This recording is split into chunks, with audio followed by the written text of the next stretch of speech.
Well, welcome everyone to today's webinar powered by HireEasy. Uh, in a moment where recruiting world is shifting rapidly, where tools change overnight and headlines scream that AI is taking over, it's understandable that many of us are feeling uneasy. And the heart of recruiting has always been human connection. And yet now we're being asked to adopt technology that feels anything but personal. In today's conversation, it's about rewriting that narrative. It's about empowering you to use AI as an enhancement, not a replacement. It's about showing that you can build efficient processes and preserve the trust, care, and relationships that make recruiting such a deeply human craft. I'm thrilled to be joined by someone who I truly respect, Pete Radloff. He's a veteran in the recruiting space and a strong advocate for human-centered recruiting, but also with that, using technology. He was a speaker at Recruit DC last month, and he packed the room. And when I say packed the room, it was standing room only. And he talked a little bit about how you incorporate technology with that human touch. And that's what we're going to talk about today. So, again, Pete, welcome to the stage. I'm super excited for this conversation.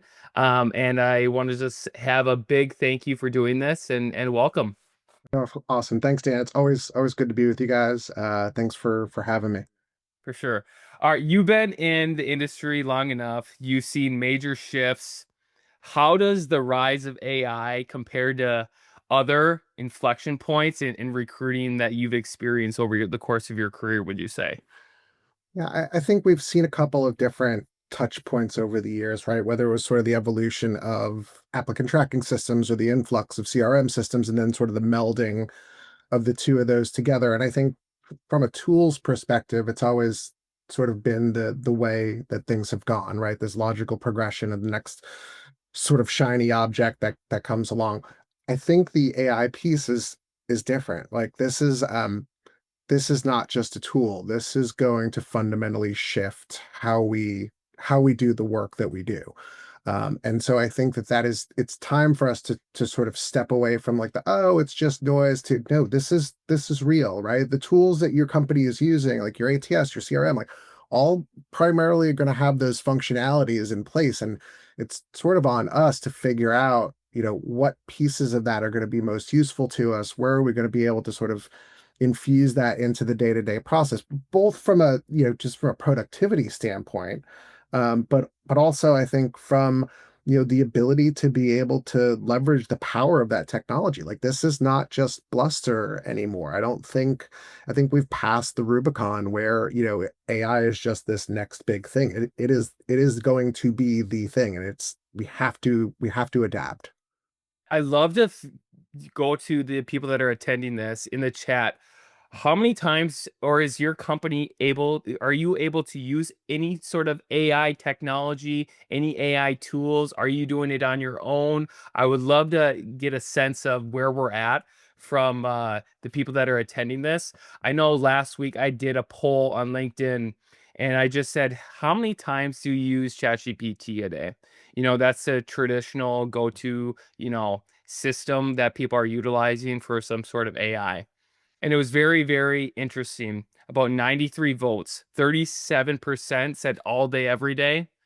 Um, 14% said about 10 times a day they're utilizing it. 34% said maybe 1 to 2. And then 15% says they never utilize ChatGPT or another resource. So I'm curious, who who's utilizing it and why or why not are you choosing to? Pete, talk to me about your experience of utilizing it maybe on a daily, but I think the fear that people are having right now is many recruiters fear that AI will dehumanize the process.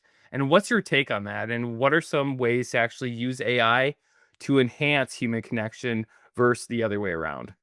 Yeah, so yes, there is this pervasive thought that it's going to like dehumanize the entire process. It's going to put us all out of jobs, and but I think what it really when you really do, I think that that's sort of the moment before you really sort of dive into it, right? And I think once you dive into it and you figure out where the applicable use cases are for it, I think that's when you really then start to see the real sort of power of this, right? And I think I'll caveat that with pay attention to what the rules are in your organization, right? If your organization is vehemently no AI, and there's a lot of industries that could do that, right? Whether that's gov or finance or whatever the case, and those are usually going to be the last two, industries that you sort of have to drag kicking and screaming over the line anyway. It's not a knock on them. It's just they're highly regulated environments, and so there's a need for privacy. Healthcare is probably another one of those. But it's about finding the balance between that, right? And I think you know, Glenn Cathy did a talk at the Recruiting Innovation Summit a couple weeks back, and he has this on his speech that's on YouTube. He's got this AI access on there, right? And it's probably around like the 32-minute mark on his video, but it talks about the balance between talent demand and talent complexity, right? And how complex it is to find something, how much is the demand for it.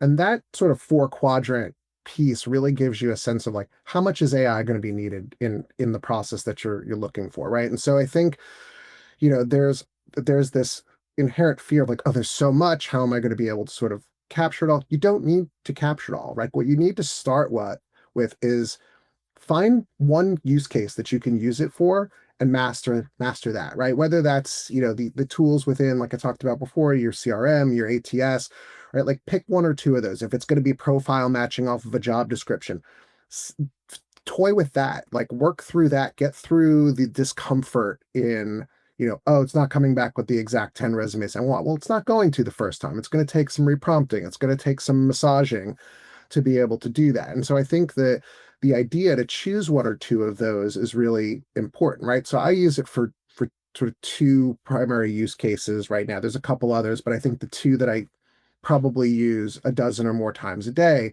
is to set up agents to do profile summaries, right? Like I'm still going to spend 45 minutes on a phone call with an engineering leadership candidate.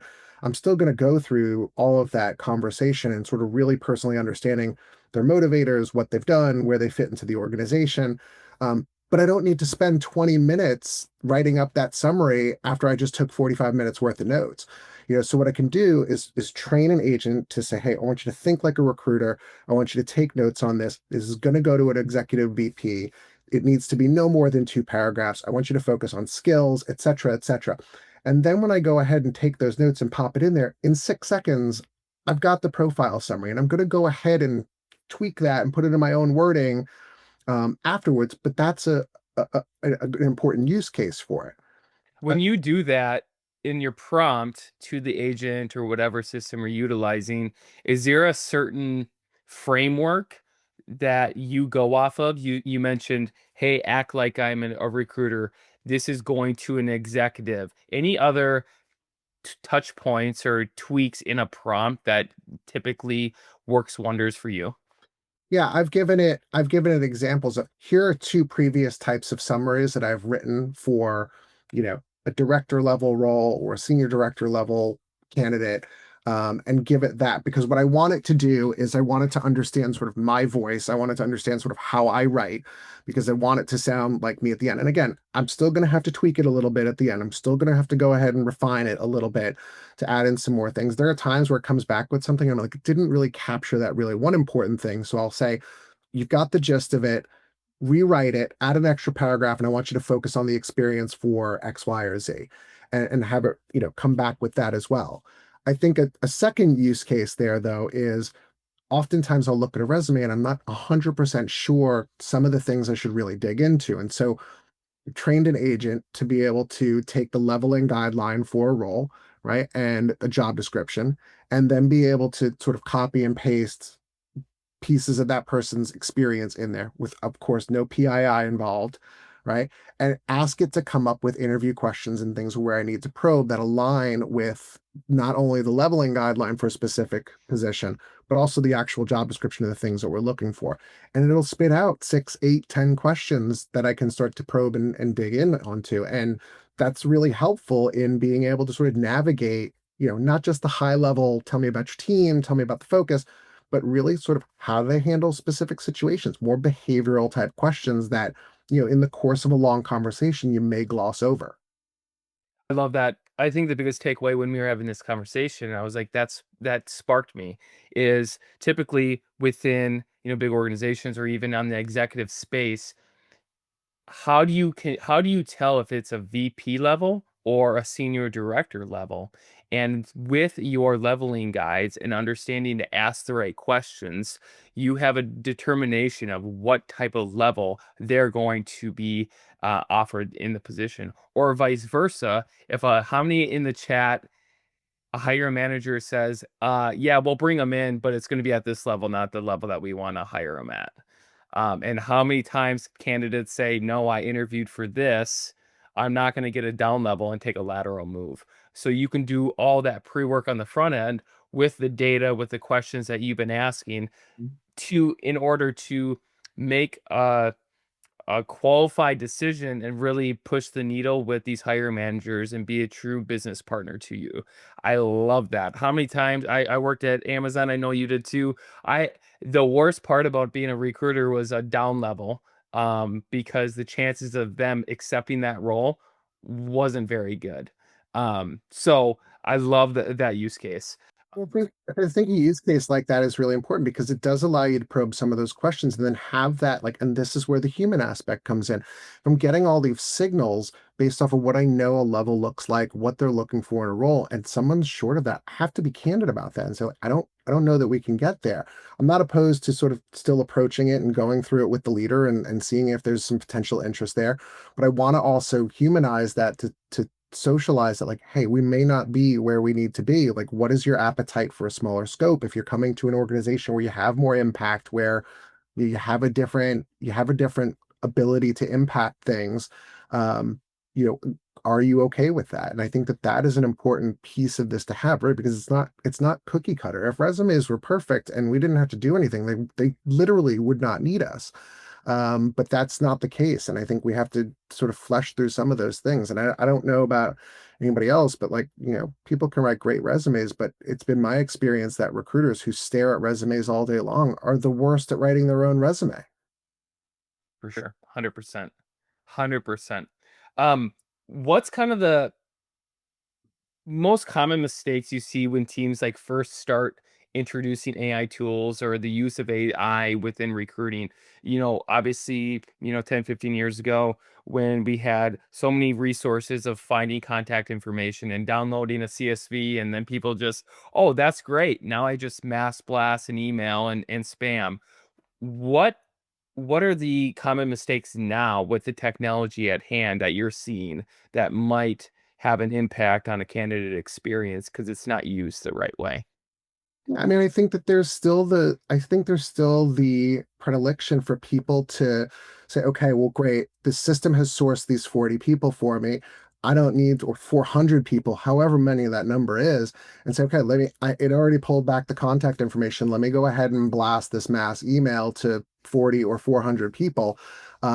You still need to parse through the results, right? And then do a sort of second wave through that before you go ahead and do that messaging. And then on top of the messaging, it's still not just going to be totally canned, right? Like, there's a balance to be had there. And the 80/20 rule is very much in play here, right? Like, you can have a shell of 80% of what you're trying to do to pitch a specific role to somebody, but 20% of that needs to needs to really speak to them and speak to the um very much the what's in it for me for the candidate, right? And it's not just about, like, oh, you have Java in your background, or so you created some AI, Gen AI products. Okay, great. Like, what were some of the things that you saw in a profile or elsewhere, on the internet, that you were able to find information that will help you speak to that person specifically and make sure that they know that you're reaching out to them. It's that balance.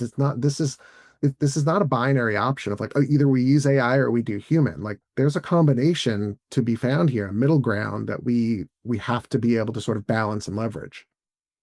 What are some practical starting points? I mean, sometimes when I'm researching or new tools, whatever, it's like, okay, this is exciting. I know that I have to step forward and incorporate some of this. But to be honest with you, I talk to a lot of people. It gets overwhelming at times, and then I just shut off and I say, okay, I'm not going to use it. What are some starting points, some easy, quick wins that maybe you've implemented or you've seen within the recruiting community? Easy wins that they can get that momentum going as they further along their AI recruiting, repertoire. Yeah, I think it goes back to pick one or two things that you can start with and go really deep in those one or two things. And then once those become sort of muscle memory and something that you can just sort of click and go, then jump into the next thing, from there. I personally, my sort of starting ground was the profile summaries. Like if I'm gonna do a summary of a conversation with somebody, like that's the thing that's probably going to save me on average, it's saving me 5+ hours a week of documentation and writing that up, right? The other thing you can automate is some of these like snippets, whether that's through a text expander or you've got Evernote or whatever the case is, to have that sort of shell of the outreach, right? That 80% that we talked about, and then the 20% that you sort of pull in from what you're able to decipher from somebody's background or what they're interested in or what they're talking about when they're sitting there with an open to work banner telling you what they're interested in, or that they're in California but they're open to New York. It's as simple as that one sentence. I saw you might be open to New York. Like, is relocation an option for you? I want to be cognizant of your time, right? Like that doesn't like that took all of 4 seconds to say and probably 7 seconds to type. And it's those little pieces that I think are the low hanging fruit. And I don't mean to downplay it by calling it low hanging fruit, but it's the starting point. It's the launching pieces. Once you get into that, sure, then you can start to dig deeper into your platforms and profile match against specific resumes and things like that. I think the other, just the one last caveat with that is like when using ChatGPT or whatever the case is, just be cautious of the PII unless you have unless you have an enterprise sandbox environment that they're not going to use to train their model. Know that everything that you put in there is training that model. For sure. What do you mean by that? Go a little deeper in that for some of the audience that this is all new. What is Yeah, that? What do you mean? so a lot of companies just are using ChatGPT or whatever case, just OpenAI's version of it. Um, Bigger corporations, more savvy tech companies tend to have a sandbox environment that's walled off, right? So I use a version that is walled off to Datadog, and what I put into there does not train ChatGPT's model. So it only stays within our environment. It utilizes all of the knowledge within OpenAI's model, but what I put into it does not train that. And that's probably the safest methodology to use if the environment is there for that, if it's set up within the technical environment. Got it. Okay.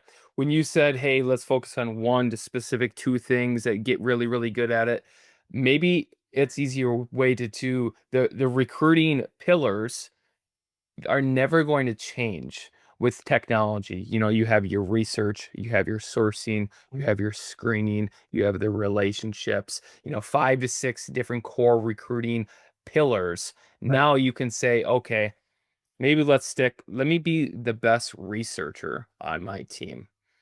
How do I utilize some sort of a system or AI to enhance you to be the best researcher, to be, with the way I look at it, if you utilize a system like a Hire Easy or ChatGPT or whatever, doing the pre-work, I think recruiting is going to be changing a little bit.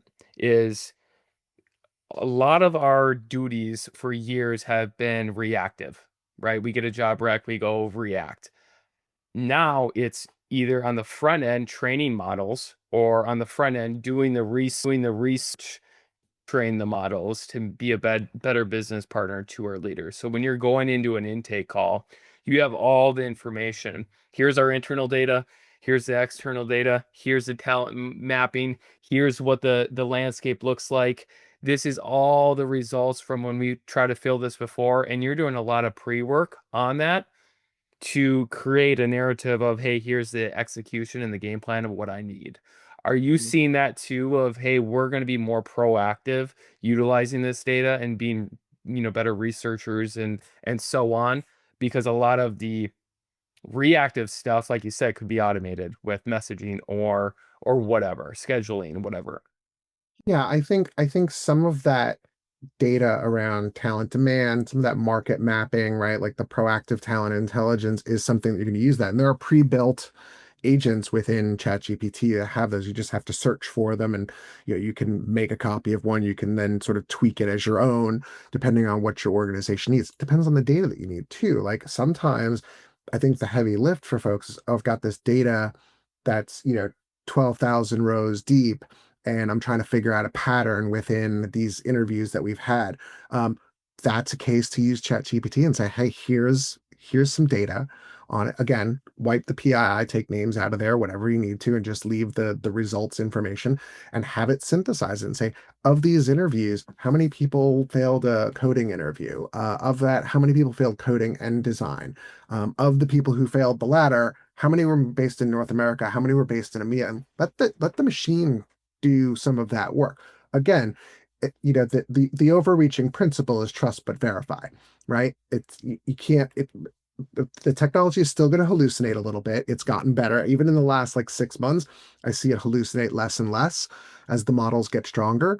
But we still need to verify the information that we're putting in there. But I think it's also too like you can't have everything all at once. Like figure out the two or three pieces for that meeting that are going to be important that you really want to go in with, proverbial guns loaded, and then that's what you really focus on and building out those, but build them in a way that it's reusable so the next time you have a different role open, you can run the same type of analysis on it and be able to come back with that data and have it pull from different sources, have it pull from BLS, have it pull from Indeed based on job postings, have it pull from other areas. And I think, as a leader within TA, or even, if you're an IC, going into your reviews or your goals setting meetings of saying, what is the goals? What are the problems that we're trying to accomplish in the next 6 months? Take those problems and peel it back of saying, this is my focus. How can AI specifically focus on this problem to be solved? Because the everyday filling racks, getting a rack, filling a rack, the day-to-day stuff, that's not going to elevate your recruiting career if you're just a rec filler. Think outside the box and figure out what the problem is and how AI can help you solve those quickly. Yeah, or Um, or even just, I think we get into a search and we put these terms in and we don't we can't find what we're looking for. But I think part of the problem there is we get these blinders on and we can't think of like what are the other things this is called, right? And I ran across that about a month ago and sort of hit the wall. I'm like, I think I've searched like every single profile this could probably fit into. And I was like, all right, well, what am I not thinking of? And I said, here's what I'm looking for. I'm trying to find this type of engineer, blah, blah, blah. Here are the search terms I use. What are other titles or potential roles that like these would be called in other places that I'm not thinking of? And it came back with 6, 8, 9 different, variations of it, which was much better with much better result as I put that in there because I just you get blinders on. Once we stare at something for so long, it's hard to kind of reshape the thinking at times. for sure. Gabriel had a question. As a sourcer, I'm interested in finding trends or commonalities on resumes from our recent hires. Any ideas on ways to leverage AI? Yeah, sure. I mean, well, I guess the question I'd have there is what kinds of trends or commonalities are we looking for? We're looking for like technical skills because that you could train an agent for that and say, hey, evaluate these attached resumes, and again, I would clean those so that it's just experience and it's not name, phone number, email. You don't want to be putting that into a public model. Um, and say, I want you to evaluate these. I want you to spot trends. I want you to spot commonalities across these different profiles. And each time I put a new search in, I only want you to evaluate the files that I've attached and not use previous ones, right? So it knows what to focus on. You have to talk to the agent in the most basic terms, right? And then it will come back with something and say, okay, now I need something a little bit more narrow, and then give it some more direction and have it retrain that way, right? And then once you've got it down to where you need to, you take all of that and put that into the agent to then say, okay, in the future, here's what you're going to do when I put an input into this particular agent, into this particular query. Love it. Awesome. As we wrap up, any more questions from the group? We got about a couple more minutes, and I do want to answer any questions that you guys may have. So feel free to use the Q&A session or the chat to ask Pete anything regarding this topic. I have one last question. How do you get the confidence to maybe go to your leadership of saying, I want to utilize some sort of technology to increase our workflow, productivity, etc.? I feel like whether your company is, yep, all in on AI or not, I still think as an IC, as a leader, we're still afraid to maybe go to the leadership of saying, "Hey, we need this tool or we need this implemented." What would you say? How do you gain that confidence to go to leadership and say, "We need something"? I think you've got to be able to show it, right? You've got to have some ability to be able to demo it, to test it. And it's not a matter of the leadership, because at the end of the day, let's be real, the budgeting is going to dictate like what you can get or not, right? And I think the case before you get to even the budget conversation needs to be about the impact. So that's including other sourcers and recruiters on your team who are the users of this, right? If you're gonna have hiring managers using this tool, then they need to be involved and see what it can do too, because what you're trying to do is you're trying to build advocacy around this, right? And that's also the team that you don't forget too. Don't forget your rec ops team, like the folks who build, maintain, and manage the vendor relationships with the system. And I realize that at certain companies, that may be you as well. Um, you need to involve those folks because they're going to need to think about some of the edge cases too, right? Like there's legal concerns, there's privacy concerns, there's finance, concerns obviously with cost, but like legal and compliance are going to be two big ones, particularly depending on the industry. Awesome. Obviously, you guys are a tech company. I know one last question. What do you, if you're talking to a candidate, and you're utilizing some sort of AI technology, are you upfront with them saying, "Hey, I am, recording this," or anything like that? And how are they feeling on their end? I feel like it's fighting AI with AI right now, but you're in the middle of this and trying to alleviate some of the tension or some concerns back and forth throughout the recruiting process. Yeah, I mean, I think it's very important that everybody's candid about what they're using it for. Right? If I'm doing a Zoom call with somebody and it's going to do an AI sort of compilation of what happened in the call afterwards, I want to let somebody know that it is being recorded so that I can disseminate that information afterwards.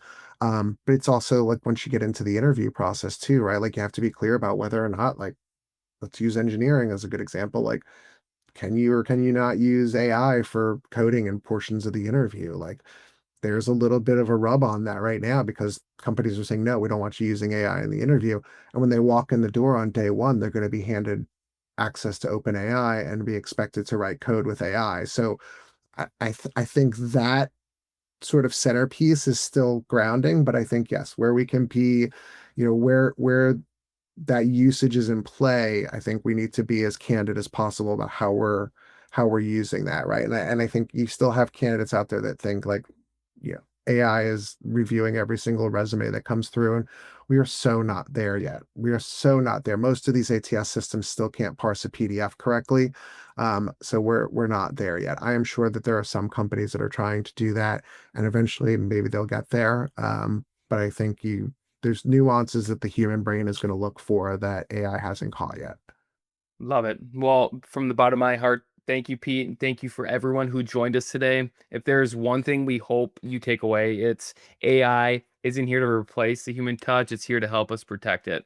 And when you used intentionality, AI can kind of remove the noise so we can kind of focus more on the moments that actually matter in the recruiting life cycle. So keep leading with empathy, your curiosity, and everybody on the call. The future of recruiting isn't less human, it's more human, powered by these smarter tools. So really dive in, get curious, learn. We have a bunch of AI recruiting academy courses on the Hire Easy Academy site. It's 100% free to really elevate your career. And then we have RecruitCon coming up in August 13th and 14th. I put a link in the chat. Make sure you are signing up along with your teams. It's a great opportunity, a 2-day event where we're really focusing all about agentic AI and what that is doing to the recruiting community and how you can be prepared and really lead moving forward. So again, Pete, thank you so much. Again, this will be recorded and up on our YouTube in the next couple days. So look out for that. But again, thank you, Pete, for all you do for this community. And we'll talk to you later. All right, take care, Dan. Thanks, Pete. The future of talent acquisition isn't coming. It's already here. See for yourself at hireeasy.com.